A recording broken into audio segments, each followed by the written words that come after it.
آهنگای قدیم کجا آهنگای امروز؟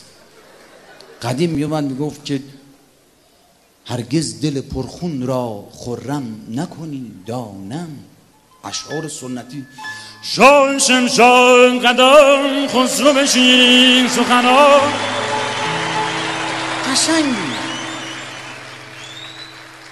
رفت جلوتر یه خورده مضامین عوض شده، خب بازم یه چیزایی میاد. برای من نوشته، هنوز نخوندم چی نوشته، شما متوجه شو چی نوشته.